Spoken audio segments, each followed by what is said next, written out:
in just a few hours, the Canadian province of Quebec will hold general elections. Now, pro-independence opposition party Quebecois is expected to come to power amid rising frustration with the current government. Months of mass student protests over planned tuition hikes have also given the separatists a good chance of winning. Voters will be choosing 125 lawmakers. Now, Quebec's opposition leader says she'll turn the French-speaking Canadian province into a country if her party wins a majority. Pauline Marois says the September 4th vote is not about changing the government, it's about changing countries.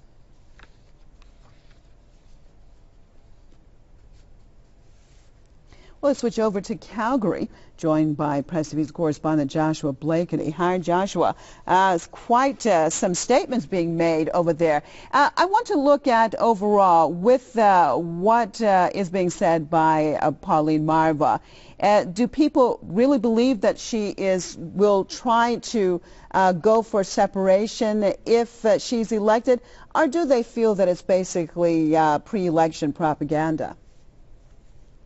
No, certainly I think people perceive her to be sincere when she states that Canada is a threat to Quebec and that Quebec's sovereignty is her long-term goal. The Parti Québécois have a long history of supporting Quebec separatism, and Pauline Marois is indeed one of the most fervent advocates of Quebec independence within the party. Indeed, she's alienated those who are more liberal than her on the question of Quebec separatism.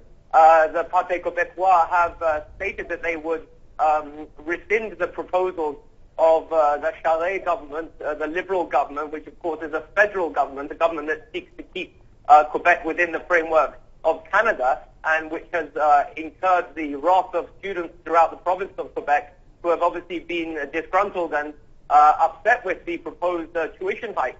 So what we will see is a proposal from the Parti Québécois, which is leading the polls. It will quite likely win half the seats in the Quebec Parliament in the election tomorrow. We'll see them proposing more social democratic policies in order to try and win over students and those who are upset with the Charest government, and will use that political capital in pursuance of the goal of Quebec independence. In 1980, they had a vote on the question of Quebec independence, and about 60% of Quebecois voted to stay within Canada.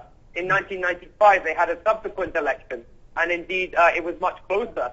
49.5% of the people of Quebec, or those who voted on the referendum, opted to separate, and 50.5% chose to stay in Canada. And so it was only just that that Quebec stayed within Canada. And so this is a reoccurring question going back in Canadian history, and it seems it's going to be resonating and rearing its head yet again with the what seems, what the polls suggest, will be a Parti Québécois victory tomorrow. Well, Joshua, let's talk about possible turnout and what it would mean.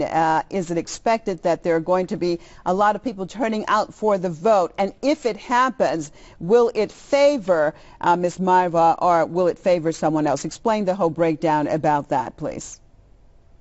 Yes, well, I think that Quebec politics is very polarized. I think the evidence suggests that. And so obviously, if you're someone in Quebec who hasn't got a French heritage, you know, like half the people in the city of Montreal aren't francophone, aren't primarily speaking the French language, they're obviously going to want to come out to try and keep Quebec within Canada, because if you're not French speaking, you're not going to be supporting that. Although of the 7 million people in Quebec, a preponderance are indeed francophone, they are of French heritage, and so they'll be coming out in support, no doubt, many of them will, of the Parti Québécois. Not all francophones support separation, but a significant portion of the electorate do in that province.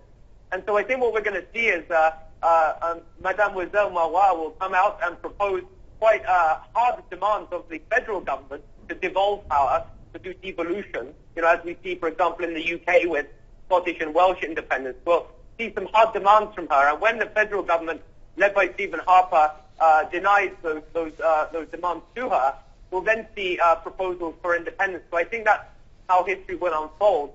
And as I say, there's been referenda in the past, and it's only been by a hair's breadth that Quebec has stayed in Canada. And so I think you'll be seeing this question reoccurring in Canadian politics in the coming weeks and months and perhaps years, under the auspices of apartheid Quebec, while government is in the province of Quebec.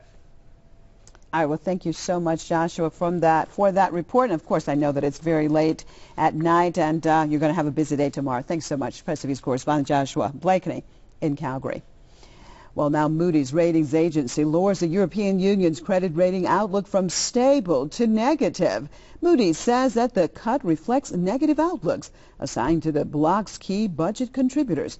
The agency has also changed to negative from stable its outlook